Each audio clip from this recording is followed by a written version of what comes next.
દરેક વિદ્યાર્થી મિત્રોનું યુનિક એકેડમીમાં ફરીવાર હાર્દિક સ્વાગત છે. આજે આપણે મેથના ફોર્મ્યુલા, ક્ષેત્રફળ અને ઘનફળ, બરાબર, કેમ કે આવનારી જેટલી પણ લેટેસ્ટ એક્ઝામ છે એમાં આપણું સિલેબસ છે ક્ષેત્રફળ અને ઘનફળ વિશે. તો એના રિલેટેડ તમે લાસ્ટ યરના કેટલાક ક્વેશ્ચન પેપર જોશો તો એમાં જ ફોર્મ્યુલા પણ પૂછાયા છે, સૂત્ર પૂછાયા છે એક માર્ક્સના. અને આ ફોર્મ્યુલા અને આ સૂત્ર પરથી એક્ઝામ્પલ ક્વેશ્ચન પણ પૂછાયા છે. તો આપણને બંને રીતે યુઝફુલ છે. જો તમને ફોર્મ્યુલા સૂત્ર પૂછે તો પણ આપણને આ યુઝફુલ છે, અને જો તમને એક્ઝામ્પલ ક્વેશ્ચન પૂછવામાં આવે છે તો ગણતરી કરવા માટે પણ આ યુઝફુલ છે, બરાબર. તો અહીં આજે આ સ્પેશિયલ એના પર મેં વિડીયો બનાવ્યો છે જેથી કરીને તમને આનું પણ થોડો ઘણો ખ્યાલ આવે. ઓલ સ્ટુડન્ટ જેટલે ઘણા બધા સ્ટુડન્ટ જેમણે એક્ઝામો આપી છે લાસ્ટ યરના, એમને તો ખ્યાલ હશે જ કે ફોર્મ્યુલા પણ પૂછાય છે અને ફોર્મ્યુલાના રિલેટેડ ક્વેશ્ચન પૂછાય છે એના પરથી.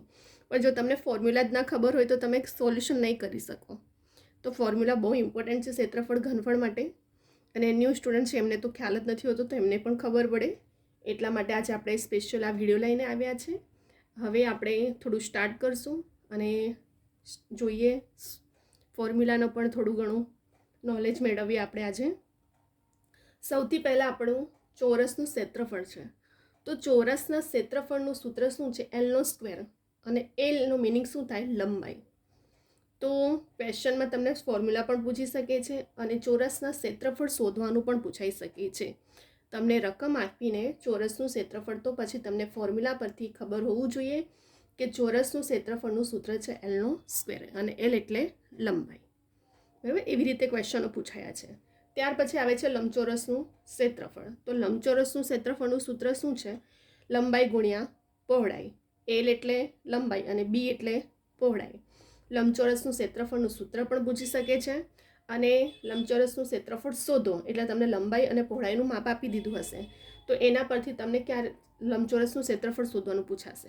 પણ લંબચોરસનું ક્ષેત્રફળ જ્યારે તમને સૂત્ર ખબર હશે ત્યારે તો તમે શોધી શકશો ને, બરાબર. ત્યાર પછી આવે છે લંબઘનનું ક્ષેત્રફળ. તો લંબઘનનું ક્ષેત્રફળનું સૂત્ર શું છે? અહીં લંબાઈ ગુણ્યા પહોળાઈ ગુણ્યા ઊંચાઈ. શું છે?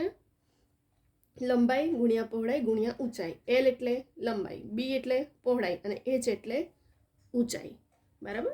લંબઘનનું ક્ષેત્રફળનું સૂત્ર તમને આપી દીધું હશે 4 ઓપ્શનમાં. હવે તમને ખબર હોવું જોઈએ, ત્યાં પેપર સેટર કન્ફ્યુઝ કરી શકે છે. અહીં એલ ગુણ્યા બી ગુણ્યા એચ છે, સ્ક્વેર કરી દેશે, એચની જગ્યાએ કોઈ બીજો આર્ટિકલ મૂકી દેશે, બરાબર. એવી રીતે આલ્ફાબેટના મૂકીને તમને કન્ફ્યુઝ કરશે.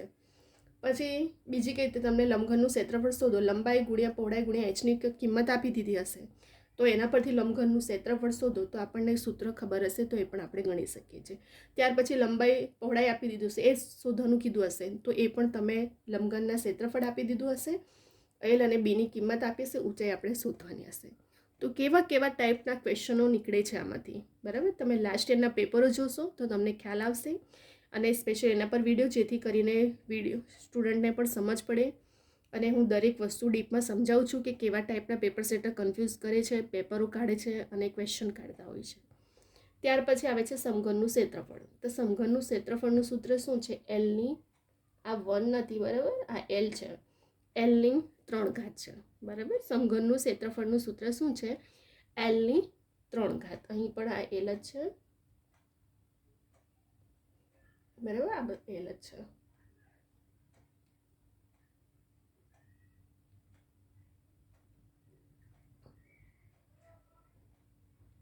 ચલો, ત્યાર પછી આવે છે સમબાજુ ચતુષ્કોણનું ક્ષેત્રફળ. તો સમબાજુ અને એલ એટલે અહીં પણ લંબાઈ જ લેવાની હોય છે, બરાબર. એલનો મિનિંગ જ લંબાઈનો થાય છે. સમબાજુ ચતુષ્કોણનું ક્ષેત્રફળ. હવે સમબાજુ ચતુષ્કોણનું ક્ષેત્રફળનું સૂત્ર શું છે? 1/2 ગુણ્યા એક વિકર્ણ ગુણ્યા બીજો વિકર્ણ. તમને સૂત્ર પૂછી શકે છે, 4 ઓપ્શન મૂકી શકે છે. અને બીજું, તમને સમબાજુ ચતુષ્કોણનું ક્ષેત્રફળ શોધો. તમને વિકર્ણની 2 વિકર્ણની કિંમતો આપી હશે, બરાબર. તો એના પરથી આપણને ફોર્મ્યુલા પરથી આપણે એને શોધી શકીએ છીએ કે 1/2 ગુણ્યા એક વિકર્ણ ગુણ્યા બીજો વિકર્ણ, બરાબર. ત્યાર પછી આવે છે સમલંબ ચતુષ્કોણનું ક્ષેત્રફળ. તો સમલંબ ચતુષ્કોણનું ક્ષેત્રફળનું સૂત્ર શું છે? અહીં 1/2 ગુણ્યા 2 સમાંતર બાજુનો સરવાળો ગુણ્યા સમાંતર બાજુઓનું અંતર. ફરી એકવાર, સમલંબ ચતુષ્કોણનું ક્ષેત્રફળનું છે 1/3 ગુણ્યા 2 સમાંતર બાજુનો સરવાળો ગુણ્યા સમાંતર બાજુનું અંતર. તમને 2 સમાંતર બાજુ આપી હશે તો આપણે પછી ખબર હોવું જોઈએ કે 2 સમાંતર બાજુનો સરવાળો લેવાનો છે અને 2 સમાંતર બાજુ આપીશું તો એનો અંતર એટલે કે ડિફરન્ટ પણ લેવાનો હોય છે, એ પણ ખબર હોવું જોઈએ. સૂત્ર મેન ડિપેન્ડ છે, સૂત્ર ફોર્મ્યુલા પર જ તમે આખું ક્ષેત્રફળ ઘનફળને કરી શકો છો, અદરવાઇઝ ફોર્મ્યુલા વગર તમે આને સોલ્યુશન નહીં કરી શકો. અને આવનારી જેટલી પણ કોમ્પિટિટિવ એક્ઝામ છે, કોન્સ્ટેબલથી લઈને સીસીની જેટલી પણ લેટેસ્ટની એક્ઝામો છે, બધામાં ક્ષેત્રફળ ઘનફળ છે જ સિલેબસમાં. તો પછી ફોર્મ્યુલા પણ પૂછાય છે એના અને ફોર્મ્યુલા પરથી ક્વેશ્ચન પણ પૂછાય છે. તો આપણા માટે કેટલું એમપી છે હવે તમને ખબર પડી ગઈ હશે કે સૂત્રના પણ માર્ક્સ કવર કરવાના છે આપણે અને એક્ઝામ્પલના પણ ક્વેશ્ચનના પણ. ત્યાર પછી આવે છે નળાકાર વક્ર સપાટીનું ક્ષેત્રફળ. તો વર્તુળનું ક્ષેત્રફળ. તો વર્તુળનું ક્ષેત્રફળનું સૂત્ર શું છે? પાઈ આર વર્ગ. આર એટલે ત્રિજ્યા, બરાબર, આર એટલે ત્રિજ્યા. ફરી અને પાઈની કિંમત આપણને કેટલી હોય છે? 22/7 અને જો 22/7 ના હોય તો આપણને કિંમત બાજુમાં આપી હોય છે 3.14 પાઈની કિંમત, બરાબર. તો વર્તુળનું ક્ષેત્રફળનું સૂત્ર શું આવે? પાઈ આરનો વર્ગ. આ પૂછાયું છે લાસ્ટ યરમાં ક્વેશ્ચનમાં. નળાકારની વક્ર સપાટીનું ક્ષેત્રફળ 2πRh. આના પરથી સોલ્યુશન ક્વેશ્ચન પણ પૂછાયો છે, બરાબર. નળાકારની વક્ર સપાટીનું ક્ષેત્રફળનું સૂત્ર શું છે? 2πRh. 2π એટલે આપણી કિંમત પાઈની, આર એટલે ત્રિજ્યા અને એચ એટલે ઊંચાઈ. કેટલીક વાર તમને શું કરશે? નળાકારની વક્ર સપાટીનું ક્ષેત્રફળની કિંમત આપી હશે, 2π આરની કિંમત આપી હશે અને એચ આપણે શોધવાનું હશે. તો જો સૂત્રમાં બધી જ કિંમત આપણી પાસે છે તો આપણે ઊંચાઈ શોધી શકીએ છીએ, બરાબર. એવી રીતે ક્વેશ્ચનો પૂછાય છે એક માર્ક્સમાં. ત્યાર પછી આવે છે તળિયાવાળા ખુલ્લા નળાકારના કુલ સપાટીનું ક્ષેત્રફળ. જો અહીં નળાકારની વક્ર સપાટીનું છે, અહીં તળિયાવાળા ખુલ્લા નળાકારનું. તો તળિયાવાળા ખુલ્લા નળાકારનું ક્ષેત્રફળનું સૂત્ર શું છે? પાઈ આર કૌંસમાં 2h + r. પાઈ એટલે કિંમત આપણે 22/7 લઈએ છીએ અને જો ક્વેશ્ચનમાં 3.14 આપ્યું હોય તો આપણે એ જ લેવામાં આવે છે. આર એટલે ત્રિજ્યા, એચ એટલે ઊંચાઈ અને આર એટલે પણ ત્રિજ્યા ગણવામાં આવે છે, બરાબર. ત્યાર પછી આવે છે બંધ નળાકારની કુલ સપાટીનું ક્ષેત્રફળ. અહીં ખુલ્લું હતું, હવે બંધનું છે. તો બંધનું સૂત્ર શું છે? 2πr કૌંસમાં h + r. 2πની કિંમત આપણે જે કીધી, આર એટલે ત્રિજ્યા, એચ એટલે ઊંચાઈ અને આર એટલે પણ ત્રિજ્યા. આ ખુલ્લા નળાકારની છે અને અહીં બંધ નળાકારનું છે. અને ખાલી નળાકારનું કહે તો નળાકારની વક્ર સપાટીનું 2πRh. અને નળાકારનું ઘનફળ પાછું, જો કન્ફ્યુઝન નહીં થવાનું, બરાબર. અહીં કન્ફ્યુઝ થતા હોય છે ઘણા સ્ટુડન્ટ. અહીં નળાકારની વક્ર સપાટી છે અને અહીં નળાકારનું ઘનફળ કહે તો પાછું પાઈ આર વર્ગ એચ. નળાકારની પાઈની કિંમત, આર એટલે ત્રિજ્યા, બરાબર, ત્રિજ્યા ગુણ્યા ત્રિજ્યા એટલે આરનો સ્ક્વેર અને એચ એટલે ઊંચાઈ, બરાબર, હાઈટ. ગોળાકારનું વક્ર સપાટીનું ક્ષેત્રફળ. આ ક્વેશ્ચનનો ફોર્મ્યુલા પૂછાયા છે. જો હું ઘડીએ ઘડીએ હાઇલાઇટ કરી રહી છું કે આ ફોર્મ્યુલા ઘડીએ ઘડીએ પૂછાયા છે તો ધ્યાન રાખજો. અને ફોર્મ્યુલા પણ પૂછાશે જ અને ક્વેશ્ચન એના પરથી પૂછાશે તો થોડું ફોર્મ્યુલા પણ આપણે યાદ રાખવું જ પડશે, બરાબર. નળાકારનું ઘનફળનું પાઈ આર વર્ગ એચ. ત્યાર પછી આવે છે આપણું ગોળાકારની વક્ર સપાટીનું ક્ષેત્રફળ. તો ગોળાકારની વક્ર સપાટીનું શું છે? 4πr², બરાબર, વર્ગ છે એનો, 4πrનો વર્ગ. ગોળાકારની વક્ર સપાટીનું 4 પાઈની કિંમત અને આર એટલે ત્રિજ્યા. ત્યાર પછી આવે છે અર્ધગોળા એટલે 4ના અડધા કરી કાઢો, 2 થાય તો 2πr², બરાબર. શું છે? 2πrનો વર્ગ, 2πr². અર્ધગોળાકારની વક્ર સપાટીનું. ગોળાકાર કહે તો 4 લેવાનું અને અર્ધગોળો કેટલા કરતો? હાફ એટલે અડધું. પછી આવે છે અર્ધગોળાકારની કુલ સપાટીનું પૃષ્ઠફળ. તો અર્ધગોળાનું કુલ સપાટીનું પૃષ્ઠફળ 3πr². જો આમાં છે ને બહુ કન્ફ્યુઝન થાય છે અમુક સ્ટુડન્ટને, તો યાદ રાખવાનું ગોળાકાર કે તો આખું એટલે 4 હશે, અર્ધગોળો કે એટલે અડધું હશે 2πr² અને અર્ધગોળાની કુલ સપાટીનું કહે તો પછી સૂત્ર આવી જાય 3πr². પાઈની કિંમત ખબર જ છે અને આર એટલે ત્રિજ્યા, બરાબર. તો આવી નાની નાની વસ્તુ થોડું તમને યાદ પણ રાખવું પડશે. જેટલી વાર લખશો, મોડે કરશો, યાદ કરશો, યાદ રહી જશે. ત્યાર પછી આવે છે ગોળાકારનું ઘનફળ. તો 4/3 પાઈ આર ઘન. ગોળાકારનું ઘનફળનું શું છે? આ વક્ર સપાટીનું છે, અહીં ઘનફળનું છે. તો ગોળાકારનું ઘનફળનું 4/3 પાઈ આર ઘન. પાઈની કિંમત 22/7, જો ક્વેશ્ચનમાં આપી હોય તો 3.14 અને આર એટલે ત્રિજ્યા. ત્યાર પછી આવે છે અર્ધ ગોળાકારનું ઘનફળ. અહીં ગોળાકારનું ઘનફળ હતું, એનું અડધું કરો એટલે 2 તૃતીયાંશ થયા, તો 2 તૃતીયાંશ પાઈ આરનો ઘન, બરાબર. ગોળાકાર કહે તો 4 તૃતીયાંશ, 4 તૃતીયાંશ પાઈ આર ઘન, અને અર્ધગોળો કહે તો 2 તૃતીયાંશ પાઈ આર ઘન. તો અહીં આપણા 16 ફોર્મ્યુલા કમ્પ્લીટ થયા છે. બીજા પણ છે ક્ષેત્રફળ ઘનફળના, એ નેક્સ્ટ વિડીયોમાં આપણે જોઈશું, બરાબર. તો અહીં આપણા 16 ક્વેશ્ચન, આમાંથી તમારા ફોર્મ્યુલાના પણ પૂછાય છે 1 માર્ક્સનો, અને બીજો પૂછાય છે તમને સોલ્યુશન માટેનું. પણ તમને સોલ્યુશન પણ ત્યારે જ આવડશે જો તમને ફોર્મ્યુલા ખબર હશે ત્યારે. તો ફોર્મ્યુલા માટે આપણે અહીં 2 થી 3 માર્ક્સ કવર થાય છે. સોલ્યુશન માટે પણ ઇમ્પોર્ટન્ટ છે, અને જે સૂત્રની રીતે પૂછાય છે એ અલગ. બરાબર. અને તમને મેં કીધું કે કેવી રીતે તમને ક્વેશ્ચનો પૂછાય છે. એવું જરૂરી નથી કે તમને આખું જો અહીં આપી દીધું હશે વક્ર સપાટીનું ક્ષેત્રફળ, એવું નથી કે વક્ર સપાટીનું ક્ષેત્રફળ શોધવાનું આપશે, કિંમત આપી દીધી હશે, 4ની આપી હશે, પાઈની આપે છે, આર શોધવાનું કહેશે. તો જો આપણી પાસે આ રકમ છે ને આ 2 રકમ છે, તો ત્રીજી રકમ તો શોધી શકાય ને. તો તમને એવી રીતે પણ ક્વેશ્ચનો પૂછાય છે. અર્ધગોળાકારનું વક્ર, આનું પણ ક્ષેત્રફળનું આપી દીધું હશે રકમ 2 પાઈ, કે આર ત્રિજ્યા શોધો, અહીં પણ એવી રીતે. એટલે તમને અહીં પણ જો નળાકારનું ઘનફળ આપી દીધું હશે, પાઈની કિંમત, આરની કિંમત, એ જ શોધવાનું હશે. તો સૂત્ર હશે ને તો જ તમે ત્યાં સોલ્યુશન કરી શકશો. તો સોલ્યુશન બહુ મેટર કરે છે, તમારું સૂત્રમાં ઇમ્પોર્ટન્ટ છે, ફોર્મ્યુલા બહુ જરૂરી છે તમારે એના માટે, બરાબર. તો હવે તમે આનો સ્ક્રીનશોટ પણ લઈ શકો છો, અધરવાઇઝ ડાઉનલોડ કરીને એક નોટબુક રિવિઝન માટે ઘણા સ્ટુડન્ટ લખતા જ હોય છે, તો રિવિઝન માટે બધા ફોર્મ્યુલા લખીને રાખો, જેથી કરીને તમને એક્ઝામના ટાઈમે એન્ડમાં રિવિઝન માટે યુઝફુલ થશે. કેમ કે આ યાદ તો રાખવું જ પડશે તમારે, કેમ કે એના પરથી તમારે ફોર્મ્યુલાની રીતે તમે 2 થી 3 માર્ક્સ કવર કરવાના છે આમાં, બરાબર. તો તમે ડાઉનલોડ કરીને પણ 2 થી 3 વખત વિડીયો જોશો તો પણ તમને યાદ રહી જશે, અને તમે તમારી નોટબુકમાં રિવિઝન માટે પણ હાઇલાઇટ કરીને નોટ કરી શકો છો, બરાબર. તો અહીં આપણે ફટાફટ એક વખત ખાલી રિવિઝન કરી લઈએ. ચોરસનું ક્ષેત્રફળનું L સ્ક્વેર એટલે L એટલે લંબાઈ, લંબચોરસનું ક્ષેત્રફળ લંબાઈ ગુણ્યા પહોળાઈ, લંબઘનનું ક્ષેત્રફળ લંબાઈ ગુણ્યા પહોળાઈ ગુણ્યા ઊંચાઈ.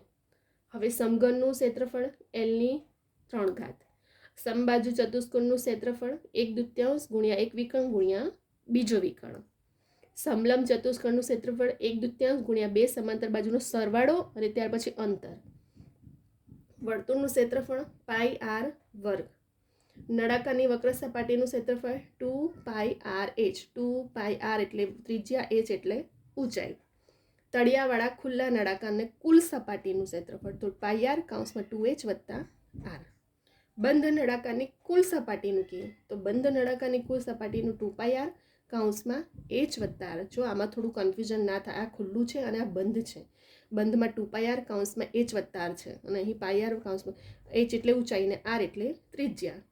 ત્યાર પછી આવે છે નળાકારનું ઘનફળ, તો નળાકારનું ઘનફળનું પાઈ આર વર્ગ h, ગોળાકારની વક્ર સપાટીનું ક્ષેત્રફળ તો 4 પાઈ આર વર્ગ, અહીં આર એટલે ત્રિજ્યા ને h એટલે ઊંચાઈ, અહીં આર એટલે ત્રિજ્યા લેવાની છે. અર્ધ ગોળાકારની વક્ર સપાટીનું ક્ષેત્રફળ 2 પાઈ આર વર્ગ, આર એટલે ત્રિજ્યા, અર્ધ ગોળાકારની કુલ સપાટીનું પૃષ્ઠફળ તો 3 પાઈ આર વર્ગ. મેં એ તો તમને કીધું કે ગોળાકાર એટલે 4, એનું અડધું કે એટલે 2, અને અર્ધ ગોળાકારની કુલ કે તો 3 પાઈ આર સ્ક્વેર. સૂત્ર સેમ છે, ખાલી આગળને ચેન્જ થાય છે. ગોળાકારનું ઘનફળ તો 4 તૃતીયાંશ પાઈ આર ઘન, અને અર્ધગોળો કહે તો 2 તૃતીયાંશ પાઈ આર ઘન. આનું પણ હાફ થઈ ગયું. ક્લિયર? 16 આપણા ફોર્મ્યુલા, બરાબર. તો હવે અહીં આપણે વિડીયોને સ્ટોપ કરી રહ્યા છે. આપણે નેક્સ્ટ વિડીયોમાં પણ જે બાકીના જે ક્ષેત્રફળ ને ઘનફળના સૂત્ર છે આઈએમપી, એ હું લઈને આવીશ, અને આમાંથી વર્તુળનું ક્ષેત્રફળ, ત્યાર પછી નળાકારનું ઘનફળનું અને નળાકારનું ક્ષેત્રફળનું, અર્ધગોળા, આ બધા ફોર્મ્યુલા પૂછાયા છે, જીપીએસસીમાં પણ પૂછાયા છે. ઇવન જીપીએસસીથી લઈને ક્લાસ 3 સુધીમાં ફોર્મ્યુલા પણ પૂછાયા છે, અને ફોર્મ્યુલા પરથી તમને સોલ્યુશન પણ પૂછવાનું આવ્યું છે. તો આવનારી લેટેસ્ટ એક્ઝામ જેટલી પણ છે દરેકમાં આઈએમપી છે તમારા માટે, બરાબર. તમારે મારા દરેક વિડીયો જોજો, દરેક વિડીયો મારા 2 થી 3 માર્ક્સ કવર કરવા માટે ઇનફ છે, બરાબર. હું એવા જ વિડીયો લઈને આવીશ કે જે તમને કમ્પલસરી એક ક્વેશ્ચન હોય છે એવા ટાઈપના, બરાબર. હું એવા જ વિડીયો બનાવીશ કે જે લેટેસ્ટ એક્ઝામની જેટલી પણ છે તેમાં પૂછાય છે અને પૂછાય છે, એટલું યાદ રાખજો કે એના 1 થી 2 માર્ક્સના ક્વેશ્ચન હોય છે, બરાબર. તો મારા દરેક વિડીયો જોવાનું ભૂલતા નહીં, અને સ્ટાર્ટિંગથી લઈને એન્ડ સુધી જોજો, કેમ કે તમને એવું નથી, તમને કેટલીક વસ્તુ હું જેમ જેમ આગળ શીખવાડું છું તેમને પોઈન્ટ હાઇલાઇટ કરતી જાઉં છું અને ક્યાં સ્ટુડન્ટને કન્ફ્યુઝન, ક્યાં પેપર સેટર કન્ફ્યુઝન કરતા હોય છે, કેવી રીતે બધું મેથડ હોય છે, બધું હું એક એક વસ્તુને ડીપમાં સમજાવું છું. તો સ્ટાર્ટિંગથી લઈને એન્ડ સુધી જોશો ને તો તમને ઘણું બધું શીખવા પણ મળશે. તો મારા દરેક વિડીયોને સ્ટાર્ટિંગથી એન્ડ સુધી જોજો અને દરેક વિડીયો જોજો. દરેક વિડીયો મારા તમને એક્ઝામ ક્રેક કરવા માટે આવનારી જેટલી એક્ઝામ છે તેમાં બહુ જ IMP અને ઇમ્પોર્ટન્ટ છે, બરાબર. કેમ કે મારા વિડીયો સિલેબસ પર જ છે અને સિલેબસ એવા ટોપિક પર છે કે જે દરેક એક્ઝામમાં યુઝફુલ છે અને ઘડીએ એવા જ ક્વેશ્ચન પૂછાય છે. તો તમે વિડીયો જોજો. Gujarati grammar, English grammar, math, reasoning, quantity aptitude દરેક ટોપિક મારા ક્લિયરલી ઓથેન્ટિક બુકના નિયમો પ્રમાણે અને જે પૂછાય છે ઘડીએ એના પર જ છે. તો હવે આપણે વિડીયોને સ્ટોપ કરી રહ્યા છે. નેક્સ્ટ વિડીયોમાં આપણે બીજા બધા ફોર્મ્યુલા પણ લઈને આવશું, બરાબર. હવે તમે આનો સ્ક્રીનશોટ જોઈતી લીધું, તમને આ વિડીયો ગમ્યો તો લાઈક કરો, લાઈક કરવાનું ભૂલતા નહીં, શેર કરો તમારા સ્ટુડન્ટ ફ્રેન્ડ મિત્રોને પણ, બરાબર. અને સબસ્ક્રાઈબ કરવાનું ખાસ ભૂલતા નહીં, કેમ કે સબસ્ક્રાઈબ કરશો તો નોટિફિકેશન બેલ આઇકોન ઓન રાખજો. તમને જેટલા પણ મારા રેકોર્ડેડ લેક્ચર ડેલી અપડેટ થાય છે તે તમને મળતા રહે અને જેટલી પણ લેટેસ્ટ એક્ઝામની ઇન્ફોર્મેશનો છે એ પણ તમને મળતી રહે. એટલા માટે સબસ્ક્રાઈબ કરવાનું ભૂલતા નહીં, બરાબર. કેમ કે ડેલી અપડેટ થાય છે. જેટલી પણ લેટેસ્ટ એક્ઝામની ઇન્ફોર્મેશન હોય છે એ દરેક ઇન્ફોર્મેશન અપડેટ કરવામાં આવે છે તાત્કાલિક, અને મારા રેકોર્ડેડ લેક્ચર પણ ડેલી અપડેટ કરવામાં આવે છે. જો જેથી કરીને સબસ્ક્રાઈબ કરીને નોટિફિકેશન માટે બેલ આઇકોન ઓન રાખજો, બરાબર. અને લાઇક કમેન્ટ કરવાનું ભૂલતા નહીં. તમારા ફ્રેન્ડ મિત્રોને પણ શેર કરજો. મેં મારા દરેક વિડીયોમાં કીધું છે કે કેટલાક સ્ટુડન્ટ કોચિંગ એફર્ટ નથી કરતા, તો દરેક વિડીયો સ્ટુડન્ટ સુધી પહોંચે એવી મારી આશા છે, બરાબર. તમે પણ સપોર્ટ કરજો જેથી કરીને દરેક સ્ટુડન્ટ સુધી, દરેક ફ્રેન્ડ સુધી આ વિડીયો પહોંચે, બરાબર. તમને કોઈ પણ ક્વેશ્ચન ક્વેરી હોય તો મારા કવિતા યુનિક એકેડમી ઇન્સ્ટાગ્રામની આઈડી છે, એમાં મને ક્વેશ્ચન પૂછી શકું છું. તમને સોલ્યુશન પણ મળશે જ. ઘણા સ્ટુડન્ટ પૂછતા જ હોય છે અને નોટિફિકેશન માટે લાસ્ટ ટાઈમે ઘણા બધા સ્ટુડન્ટો ફોર્મ ફિલઅપથી રહી ગયા હતા, એમને કદાચ નહીં ખબર પડી હશે. તો આ વખતે થોડું ધ્યાન રાખજો જેથી કરીને જેટલી પણ લેટેસ્ટ એક્ઝામની ઇન્ફોર્મેશન અપડેટ થઈ છે એ તમને મળતી રહે. એટલા માટે થોડું, બરાબર, જોતા રહેજો. વિડીયો પણ જોજો અને સબસ્ક્રાઈબ કરીને ઓન રાખશો તો તમને લેટેસ્ટ એક્ઝામની ઇન્ફોર્મેશન અપડેટ થતી જશે, બરાબર. તો હવે આપણે નેક્સ્ટ વિડીયોમાં બીજા બધા ટોપિકો પણ લઈને આવશું જેમાં તમને ઘણું બધું શીખવા પણ મળશે, જાણવા પણ મળશે. મારા દરેક વિડીયો ઇમ્પોર્ટન્ટ છે તમને એક્ઝામ ક્રેક કરવા માટે, બરાબર. તો હવે આપણે અહીં વિડીયોને સ્ટોપ કરી રહ્યા છે. હવે આપણે નેક્સ્ટ વિડીયોમાં બીજા બધા ટોપિકો સાથે પણ ફરી લઈને આવશું.